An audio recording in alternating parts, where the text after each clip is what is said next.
Welcome, everyone. We're going to begin in just one moment.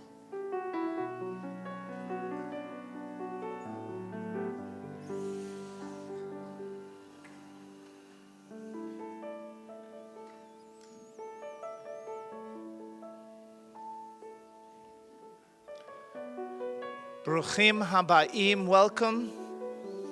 Whether you're seated here at our Bel Era campus among our Y School student body or joining us online, this morning we come to remember so that we may understand. To say that the murder of 6 million Jews inspired anything seems cruel, and yet there may not have been a more significant, more transformational event in 3,000 years of Jewish history than the Shoah, the Holocaust. A singular tragedy which forced Jews to question all our assumptions about the arc of history, about the purpose of humanity, about the virtue, about the existence of God. We cannot understand those questions. We cannot understand our people.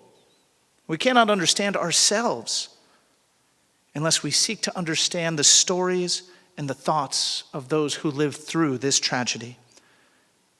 And so this morning, on Yom HaShoah, Holocaust Remembrance Day, we remember so that we may understand.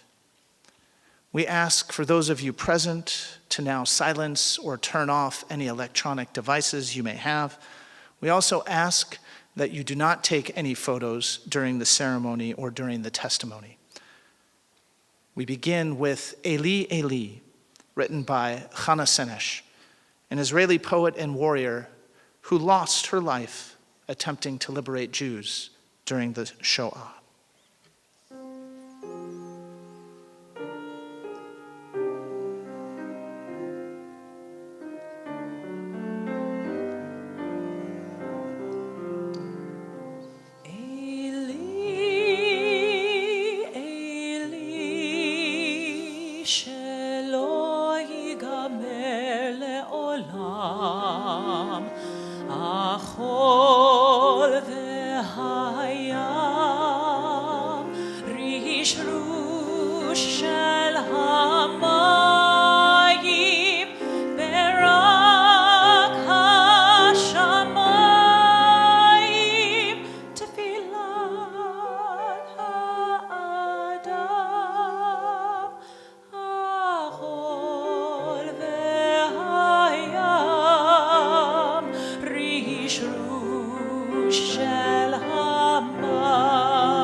We now invite Caitlin to share The Butterfly by Pavel Friedman, one of the countless works of poetry, prose, and theology that came from our people's experience in the Shoah.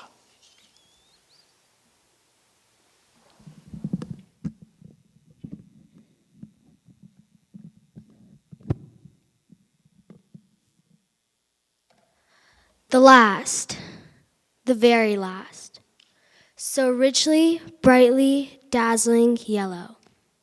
Perhaps if the sun's tears would sing against a white stone. Such a yellow is carried lightly way up high. It went away, I'm sure, because it wished to kiss the world goodbye. For 7 weeks I've lived in here, penned up inside this ghetto. But I have found my people here. The dandelions call to me, and the white chestnut candles in the court. Only I never saw another butterfly. That butterfly was the last one. Butterflies don't live here in the ghetto.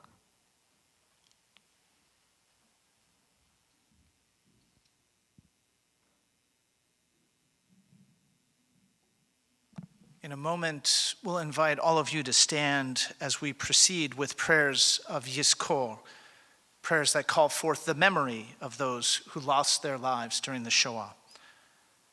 For some among us, these are the memories of friends or loved ones. For others, uncles and aunts and cousins and friends that could have been.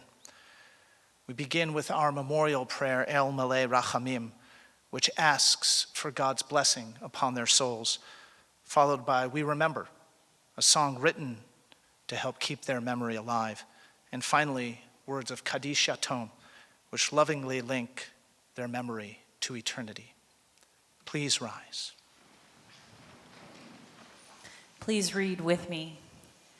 God of abundant mercy, God most high, may the souls of the 6 million who perished in the Shoah discover the perfect gift of peace in your embrace, together with the holy and pure, whose light shines like the radiance of heaven. Compassionate God, hold them close to love you forever, so that their souls may be bound in your love eternal. May they find a home with you. May they rest in peace. And together we say, Amen. El Ramale Rachamim,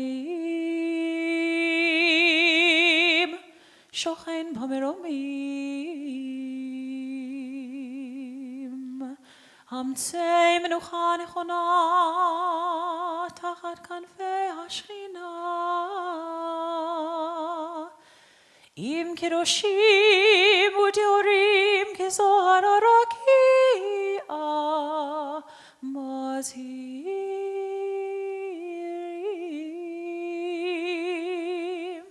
Et Nishmot Shel 6 מיליוני היהודים הללי השואה שהלכו לעולמם בעל הרחמים יסתירהו בסתר כנפיו לעולמים ויצרור בצרור החיים את נשמתם אדוני הוא נחלתם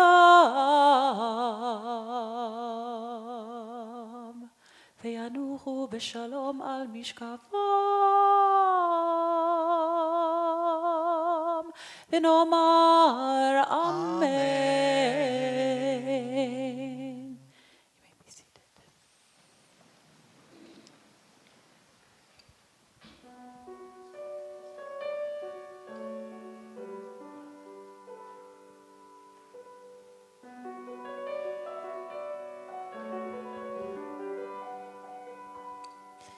In the rising of the sun, we remember. In the blowing of the wind, we remember. In the opening of buds, we remember. We remember.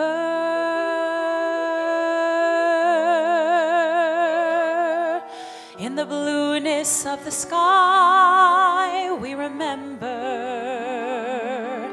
In the rustling of the leaves, we remember.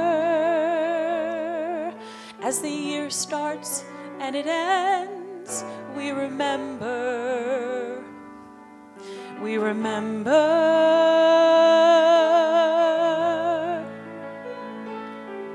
when we're weary and need strength. We remember when we're lost and sick at heart. We remember when we've joys we yearn to share. We remember. We remember.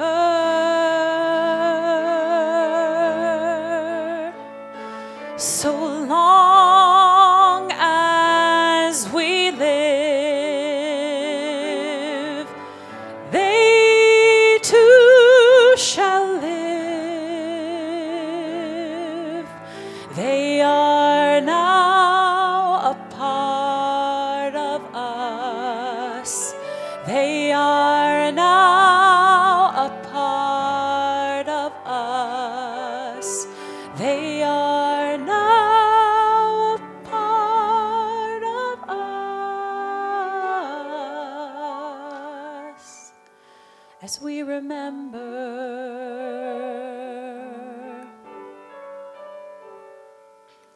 we remember.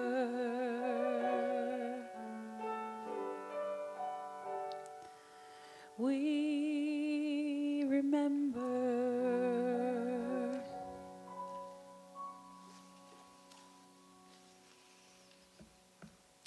Please rise as we continue with Kaddish Yatom.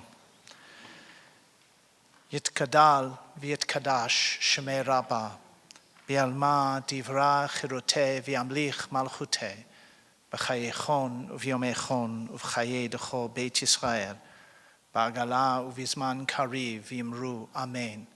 Yehe shmei Rabba mevorach leolam le'olmei olmaya, yitbarach v'yishtabach v'yitpa'ar v'yitramam v'yitnaseh v'yitadar v'yitaleh v'yitalal shmei dekudesha b'richu le'ela min kol birchata v'shirata tushbachata v'nechemata da'amiran bi'alma v'imru Amen. Yehe shlama Rabba min shemaya v'chaim aleinu v'al kol Yisrael v'imru Amen. Oseh shalom b'mromav hu ya'aseh shalom Aleinu v'al kol Yisrael v'imru Amen. Zichronam livracha. We ask that the memory of all our loved ones, all those who fell during the Shoah, remain a blessing to us now and always. Please be seated.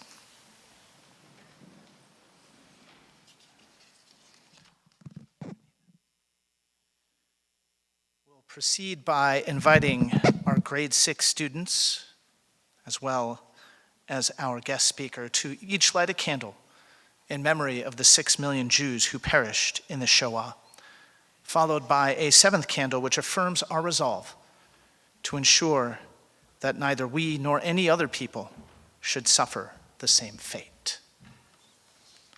We'll begin with our first candle.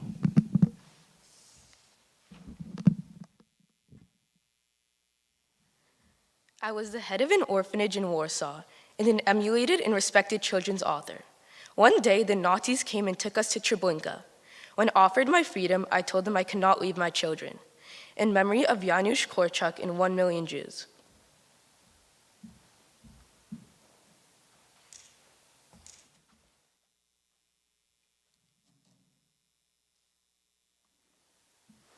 Never shall I forget that night, the first night in camp, which has turned my life into one long night. 7 times cursed and 7 times sealed, never shall I forget the faces of the children, whose bodies I saw turn wreaths of smoke beneath a silent blue sky. Never shall I forget those flames which consume my faith forever. Never shall I forget that nocturnal silence which deprived me for all eternity of the desire to live. Never shall I forget those moments which murdered my God in my soul and turned my dreams to dust. Never shall I forget these things, even if I am condemned to live as long as God himself. In memory of Elie Wiesel and in memory of 1 million Jews.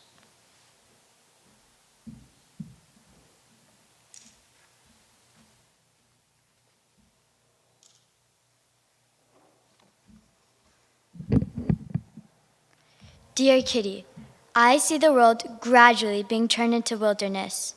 I hear the approaching thunder. I can feel the suffering of millions, and yet if I look into the heavens, I think that will all come out right one of these days, that this cruelty will end, and that peace and tranquility will return again. In memory of Anne Frank and 1 million Jews.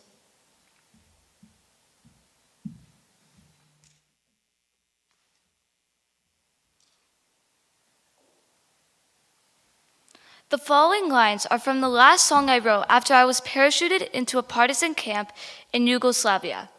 Ashrei Hagafru Shenisrav Veitzi Lavot. Blessed is the match consumed in kindling flame. Blessed is the flame that burns in the secret fastness of the heart.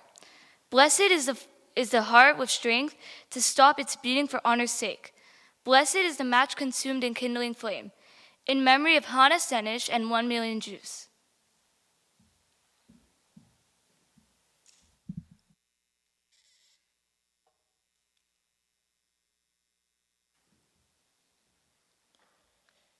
It did not really matter what we expected from life, but rather what life expected from us. We needed to stop asking about the meaning of life and instead to think of ourselves as those who are being questioned by life, daily and hourly.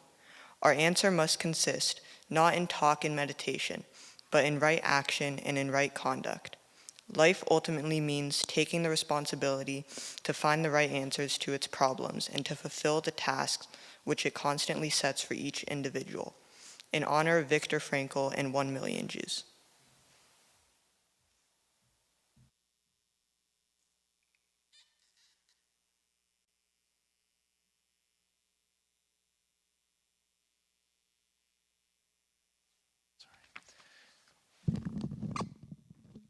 We now invite our guest, Michele Rodri, to light our 6th candle in honor of her brother Maurice.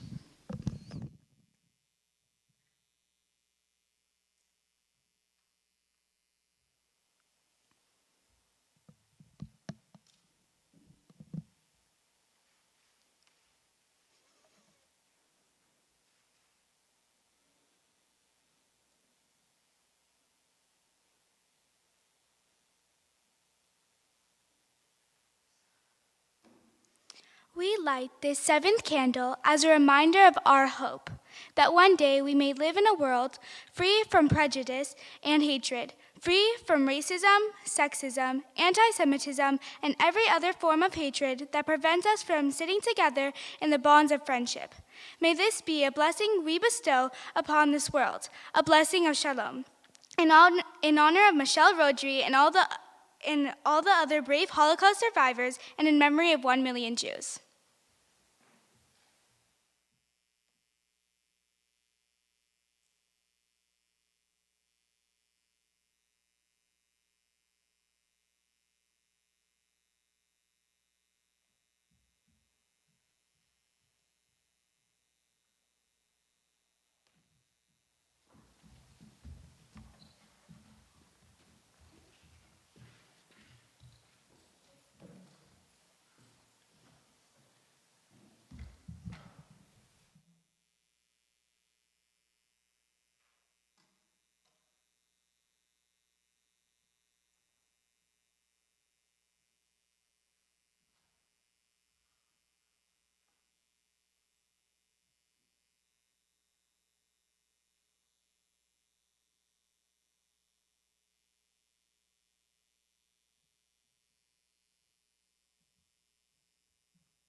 We're going to be hearing from Mrs. Rodriguez, so I will make this introduction brief, but I'd like you to know that Michele Cohen Rodriguez was a 5-year-old girl when the Nazis invaded France and marched into her city of Paris. She was the youngest family of a mother, father, 3 brothers, and herself. Her 2 oldest brothers, Abel and David, went into the French resistance underground to fight the invaders to their home. Her brother Maurice was captured, sent to Auschwitz where he perished. Michele went into many hiding places, including a farm and a Christian convent. After the liberation, and when she was an adult, she moved to Los Angeles, had a family, which included 2 sons. Michele was married to Robert and then to Jack, who survived Bergen-Belsen.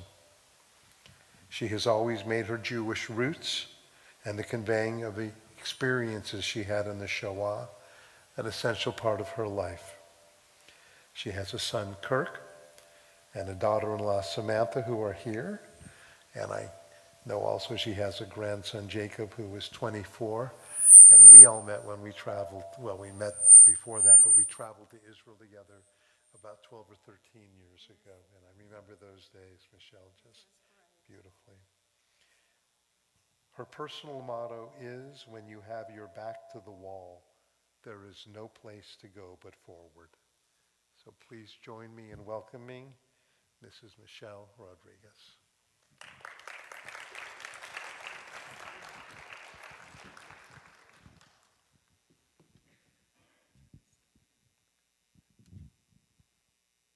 Thank you so much for being here. It's really a privilege. And I remember that trip to Israel so.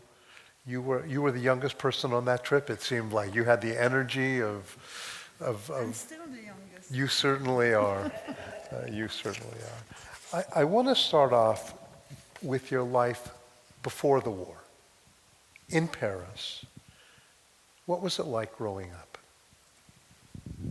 The only thing I can say is, from what I remember before the war, is that life was beautiful and peaceful. We had, I was privileged to have a wonderful family, very close, and my brothers and spoiled me. My 3 brothers spoiled me. It was wonderful. To be spoiled, I could do no wrong, you know.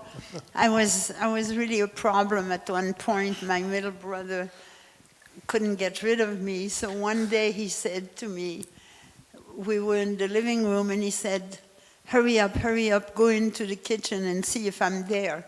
And I started to run to the kitchen to see if he was there. And then in the middle of it, I turned around and said, how could he be here and there? But he would have done anything to have 5 minutes of, peaceful, because what are you doing? Why aren't you doing, But it was all with a lot of love. And your family was religiously observant, was it not? Yes, they were Orthodox, actually. Yeah. So it was difficult when the war broke out.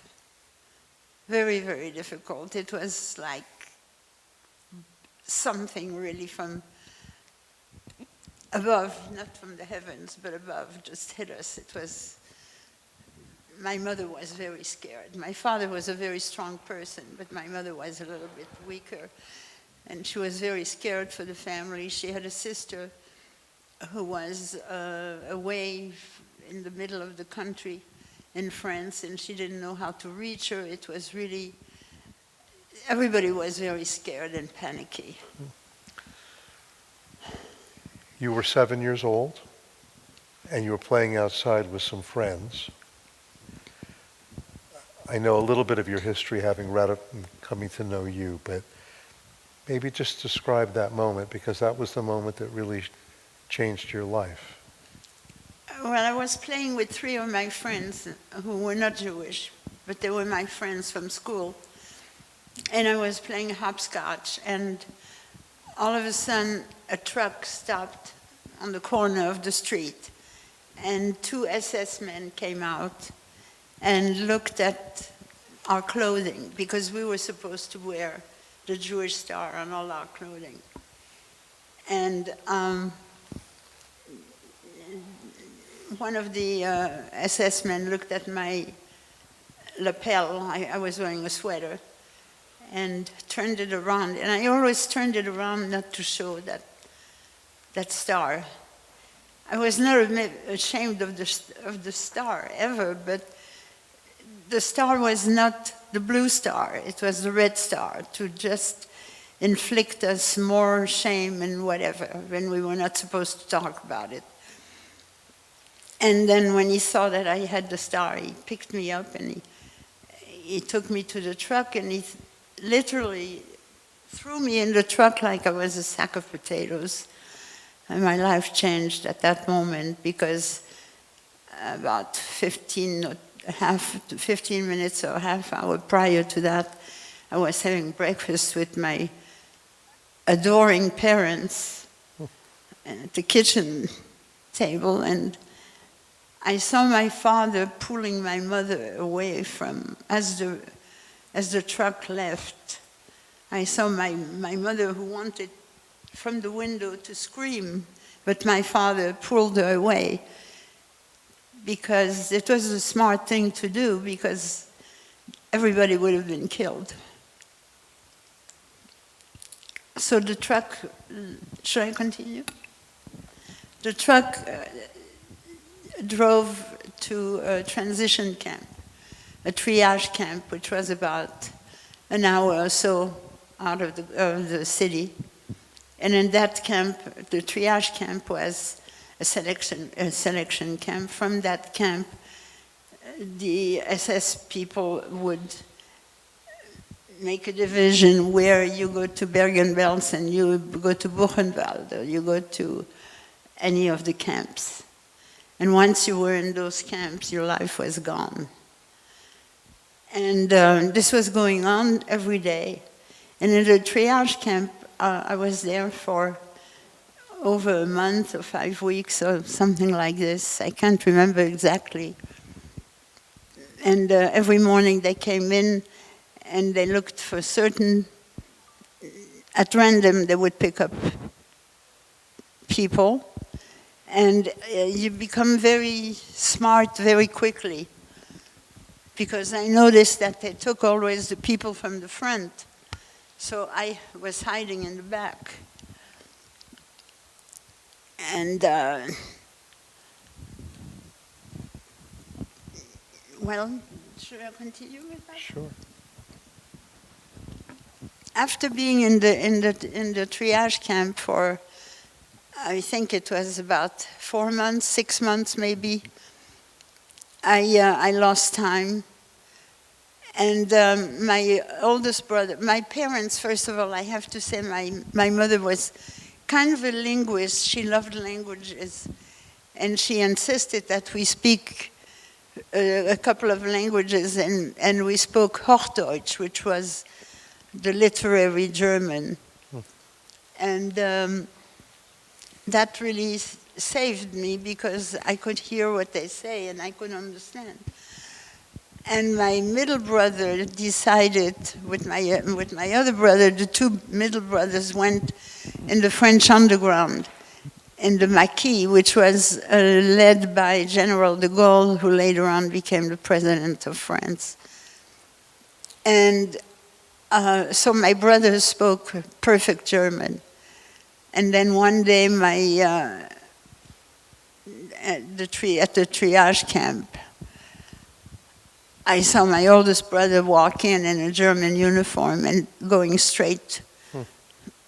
It was, I didn't know at the time if I was hallucinating or if it was real, that it was really him. And he walked to the right and to the left and looked around, and he said to one of the SS men, he says, I want these two kids to come with me. And they didn't say no. Because he spoke such a good German, they really thought that it was the real thing, I suppose. I don't know. So he picked us up, a girl that was standing next to me and myself, and I looked straight in his face, and I knew I shouldn't do anything because it would be very detrimental. You grow up very fast in those circumstances. You think fast, and you're very cautious. So that little girl her name was Nicole. She was the daughter of a French prisoner of war because her father was against the Hitler regime. And later on, he was shot. So she and I went away. My brother took us both out to the car. And the German officer took us to the car and opened up the door and said in German, he says, "Thank you so much for coming." The irony of it, slammed the door, and we took off. And I thought we were going into a car accident because he went like this. The driver went like that. He had a driver, and because my brother was singing and clapping and hysterical. So your brother came to rescue you. Yeah, in a German uniform. Right, I know, it's extraordinary. And I think he took you to a convent, correct? Mm-hmm. What happened there? In the convent, when So here you are, an observant Jew, yeah, taken to a convent Yes. by your brother in a Nazi uniform. right, could make a good movie. It would. By the way, there is a movie of it. There's a 9-minute video. I watched a movie about you that touches on this subject Yeah, as well. you liked it? I found it. Well, I liked it because I know you. What were we saying? About your experiences in the convent. Oh, in the convent, my first experience was, so we walked in, my brother and I, and Nicole, and Nicole went right away to another place because she was Catholic, so she went to another place. But there are people in this world that are so kind, and yet on the other hand, there are people who are monsters, absolute monsters. And this woman,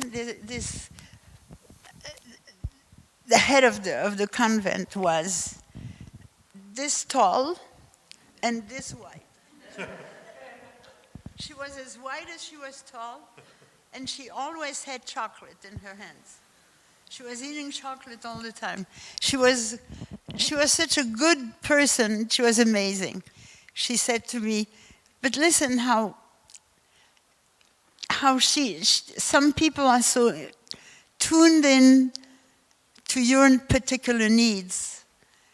She said to me, "I know that in your religion you're not allowed to kneel. I wouldn't kneel for anything. My father said a Jew doesn't kneel at the Seder." I remember that. And she said, instead of going where Jesus is, in the church, she says, you'll go the back door and you won't have to kneel. Because if you see Jesus or portrait of, you kneel usually and you cross yourself. She says you won't have to do that. That was so considerate, wasn't it? She took me every day to school, and every day she picked me up outside of the convent, because in the convent the classes were not for my age at the time, whatever it was. So she took me outside, and every day she picked me up from school with a French croissant with chocolate, because she lived for chocolate.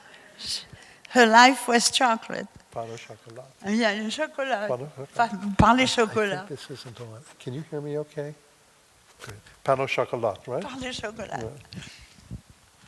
Yeah. She was wonderful. She kept me outside of trouble, and she said, when you go to school, she says, you don't talk about your religion, you don't talk about anything that would betray you.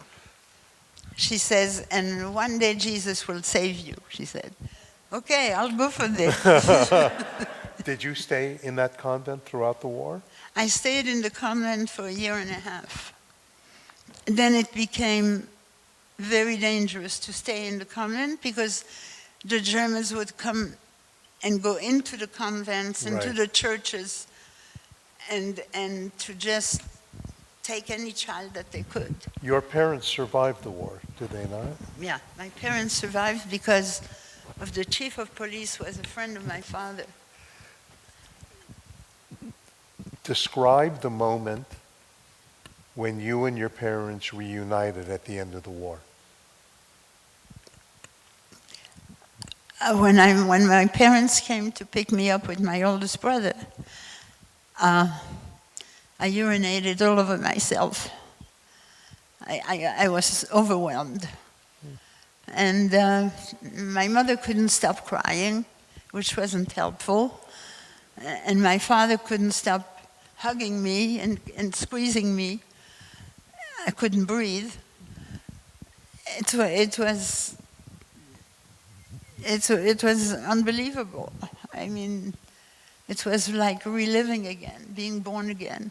Where did you go from that moment when they picked you up and you had that, when you were reunited? Where did you go? I asked my brother to ask the driver to take us through the Champs-Élysées.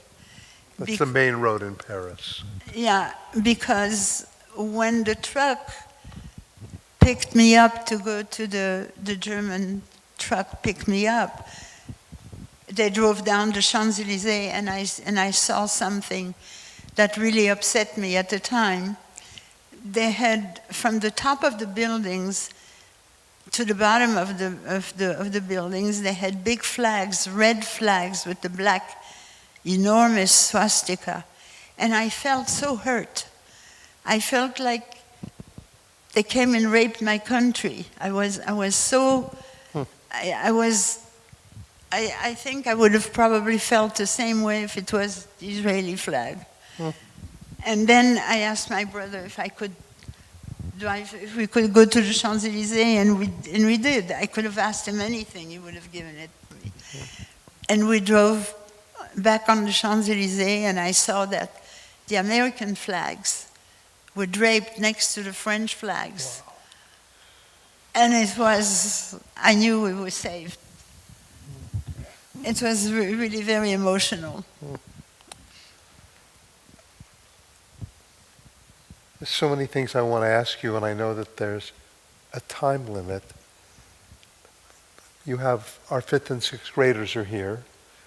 You have some parents and adults in our members of the congregation. There are undoubtedly a lot of people watching online and who will watch this video afterwards. What message do you want to convey to these children and to the others who are watching at this moment? Don't give up. If you're having a hard time, keep fighting, keep going for it.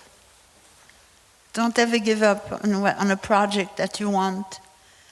And if you see somebody who is doing something wrong, you have to speak up. You can't just sit back and make like you don't see it. Because if you don't, you are just as bad as the predator. You are as guilty. So if you see a friend that is getting mistreated, you have to speak up. Or if you see an adult out on the street that is being mistreated, you have to help. And this way, if everybody helps, it will be a beautiful world again, the one that we used to have. Today, Yom HaShoah, there is something called the March of the Living, and thousands of people left already. Yes. They asked me to go many times. Have you been? No, I said, buy me a one-way ticket because I know I wouldn't survive it. I would not. It's too hard. And going into Auschwitz, where my brother was, no. Thousands of high school students go to Poland, and there are adults with them as well now, called the March of the Living, and it's been going on since the 1980s. About 300,000 have gone on the march. And there is a 3 kilometers between Auschwitz and Birkenau, which is often called Auschwitz II. And these thousands of young people and adults march Yes. voluntarily from Auschwitz to Birkenau. And also, if I may, Yeah, please. also, while they were marching, the Israelis are flying over the concentration camp like, we are here. We will not let this happen again. Right? I think that's the message that they give. Yes. It says, In addition to that, that same group, tomorrow, in a few days, they'll be going to see some other camps in Poland. But the trip doesn't end there. The trip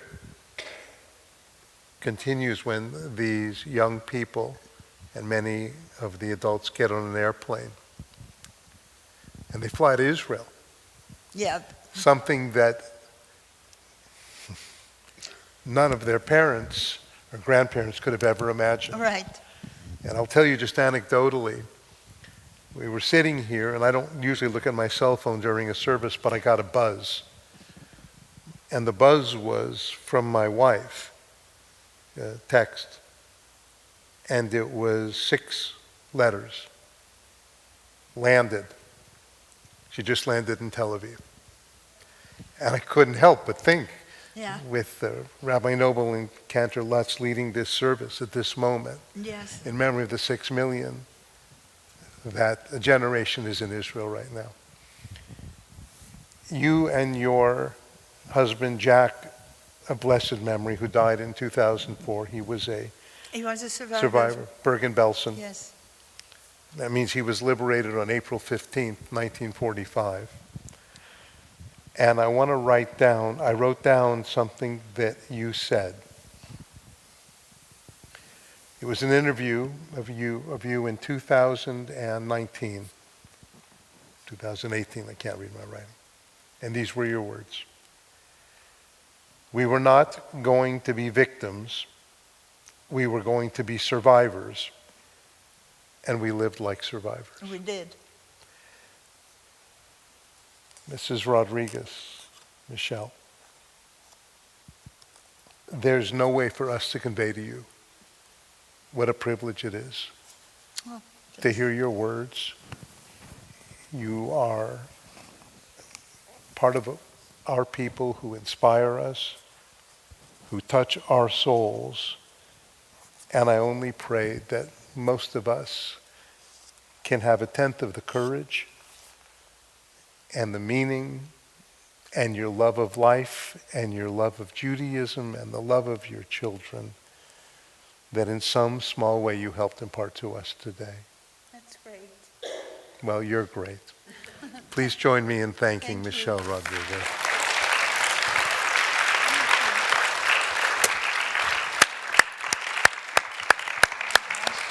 More now, please now.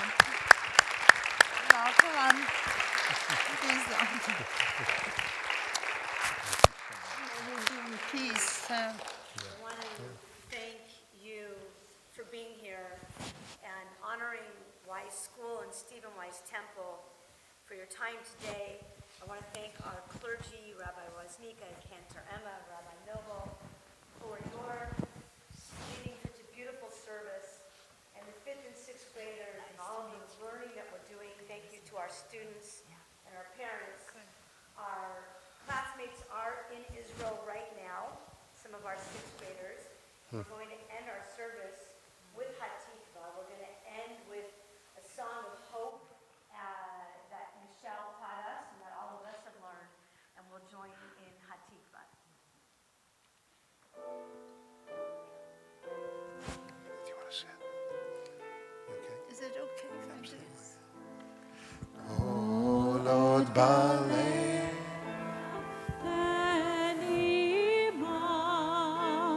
Nefesh Yehudi homi'ah ufate mizrach kadima ayin litzion tzofia od lovdo tikvatenu התקווה בת שנות 2000, היא אותם חופשי בארצנו, ארץ ציון וירושלים. ליותם חופשי בארצנו, ארץ ציון וירושלים.